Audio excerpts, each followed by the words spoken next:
ज़ेनटेक में ज़्यादा डीप में नहीं जाऊँगा, बट आपसे एक निवेदन है कि आप अपने ब्रोकर पर जाइए, इंडिकेटर्स में जाइए, इंडिकेटर्स में जाने के बाद 1 डे का चार्ट पैटर्न लगाइए और आरएसआई लगा दीजिए। आरएसआई लगा देंगे, नहीं लगाएँगे तो भी चलेगा, बट इंडिकेटर्स में नहीं जाएँगे तो भी चलेगा, बट आप 1 डे का कैंडल लगाना, एक कैंडल 1 डे का रहना चाहिए, आपको इन्वर्टेड पैटर्न दिखेगा। इन्वर्टेड पैटर्न कुछ इस प्रकार से दिखेगा, इस प्रकार से शेयर होगा आपको इन्वर्टेड हैमर पैटर्न में। तो इसमें क्या होता है ना, शेयर इस प्राइस पर ओपन होता है, नीचे जाता है और फिर से ऊपर आके आ जाता है, तो ये एक कैंडल बन जाती है और इसको कहते हैं इन्वर्टेड कैंडल। तो एंडिंग के टाइम पर है ना, इसके अंदर देखिए स्टार्टिंग में तो गिरावट आती है, फिर एंडिंग में रिकवरी आती है, विच इज वाई ये ऊपर की तरफ ऐसा एक इन्वर्टेड हैमर बन जाता है। अभी इसके फायदे बताता हूं। सबसे पहले तो मैं आपको ये बताऊंगा कि इस प्रकार से हमें 3 से 4% ऊपर चले गया था ये इन्वर्टेड हैमर के बाद, और ये इन्वर्टेड हैमर का ही कमाल है जिससे हमें है ना कल के दिन, आज के दिन और कल के दिन इसके अंदर कभी ना कभी तेजी देखने मिल सकती है। और तेजी देखिए, हमें ना शॉर्ट टर्म तेजी के पीछे भागना ही नहीं है दोस्तों। आपको पता है हमारा व्यू लॉन्ग टर्म रहता है, और लॉन्ग टर्म व्यू के कारण भी इसे जो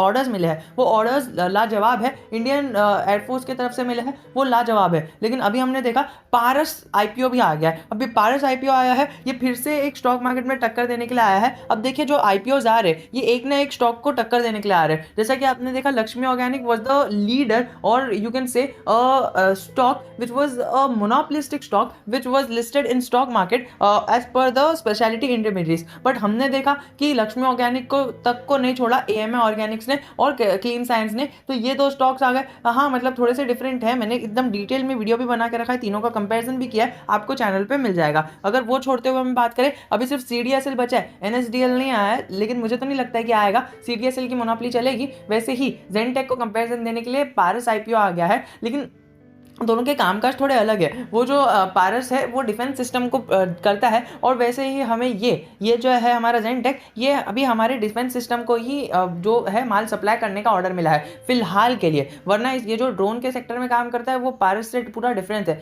पर अब जब हमने देखा कि दोनों का जो सेक्टर है कुछ ना कुछ सेक्टर सेम है, तो हमें इसके बात का भी ध्यान रख के चलना है और आगे की रणनीति इसी की तरह से प्रिपेयर करनी है। अब मुझे तो नहीं लगता है कि इसके अंदर ज़्यादा गिरावट आएगी, और गिरावट अगर आ भी गई आगे आगे तो 170 का आसपास का लेवल है, 140 के आसपास आ सकती है, तो आप उसके बात को लेकर चल सकते हो। बिकॉज देखिए ये जो लेवल है ना, ये हमारे लिए बहुत ही क्रूशियल लेवल साबित हुआ है, बिकॉज इस टाइम पर फुल टाइम पर इसने ना जरा भी मूवमेंट नहीं दिया। अब देखिए मैं इसको कवर कर रहा हूँ, हर एक यूट्यूबर कर रहा है और हर एक बंदा कर रहा है, तो ये इसका मतलब क्या पता है, ये जब स्टॉक ऊपर जाते हैं ना सब लोग इसी को कवर करते हैं, और मैं भी कवर कर रहा हूँ। ऑब्वियसली मैं कवर कभी कर रहा हूँ पता है, जब ये शेयर नीचे गया है, जब ये ऊपर जा रहा था ना, इस टाइम पर जब इतना ऊपर चले गया था ना 100-200%, और वो भी सिर्फ 5-10 दिन में, मैंने आपको एकदम मतलब आपको बताया था प्रॉफिट बुक कर लो भाई, 100% का प्रॉफिट हो गया खाली 15 दिन में, बस बुक कर लो, बहुत ज़्यादा हो गया। मतलब इतनी लालच भी ठीक नहीं रहती है, और कई सारे हमारे व्यूअर्स ने इसको प्रॉफिट बुक भी किया और अच्छा खासा मुनाफा बना लिया। लेकिन जिसने देखिए इस टाइम पर प्रॉफिट बुक नहीं किया, चलेगा चलेगा, आप ज़्यादा वो मत करो, क्योंकि देखिए वो तो मैंने शॉर्ट टर्म ट्रेडर्स को बोला था ना, लॉन्ग टर्म इन्वेस्टर्स को इतना ज़्यादा कुछ पैनिक लेने की जरूरत नहीं है और इतना ज़्यादा सेल करने की जरूरत नहीं है।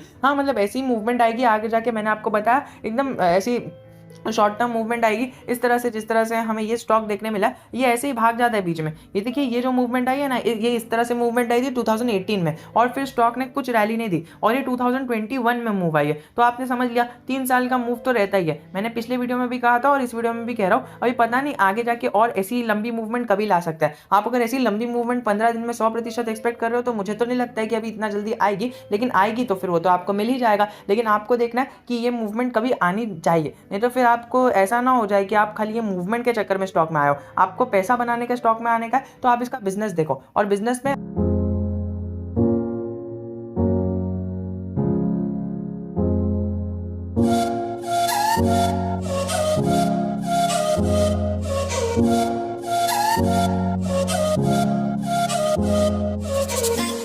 हमें इसका जो रिजल्ट्स है वो ऊपर जाते हुए दिखा है, और ये जो मैसिव रिटर्न्स है, जो 15% का नेट इनकम में प्रॉफिट आया है, लेकिन अगर आप देखो तो नेट इनकम माइनस में है। और मैं आपको कहना चाहूँगा, मैंने पिछले वीडियो में भी कहा था कि मेरी इसमें एंट्री नहीं है, और एंट्री नहीं है only because it is making net income loss of net income. So ये मेरा एक रोल रहता ही नहीं है। मैं खाली प्रॉफिटेबल कंपनी में जाता हूँ, और वो भी financially free, fundamentally free company में जाता हूँ, ताकि आगे जाके कल होके येस बैंक जैसा कोई सीन ना हो जाए। तो देखिए मैंने अपनी एंड से सारी चीज़ें बता दी है, मैंने ऐसा कुछ भी छुपाया बताया नहीं है, कुछ भी गलत नहीं कहा है। जो नेगेटिव्स थे वो भी रखे, पॉजिटिव्स भी रखे आपके सामने। और पिछले वीडियो में जो डिस्कशन हुआ है वो इस वीडियो में फिर से लाके कुछ फायदा नहीं है व्यूज़ बढ़ाने का, बिकॉज उससे मेरा तो फायदा हो जाएगा, मुझे व्यूज़ बढ़ जाएंगे, लाइक्स बढ़ जाएंगे, और पॉजिटिव बोलूँगा तो लाइक्स बढ़ जाएंगे। बट देखिए डिसलाइक्स बढ़ते हैं उसमें तो असली मज़ा है, बिकॉज देखिए नेगेटिव बोलने में आप डिसलाइक करते हो, उसमें आपका नुकसान है, मेरा कुछ नुकसान नहीं है। आप डिसलाइक करोगे, 5 साल बाद आप खुद आके यहाँ पर बताओगे कमेंट सेक्शन में और ढूंढोगे कि यस एक बंदे ने कहा था और वैसा ही हुआ।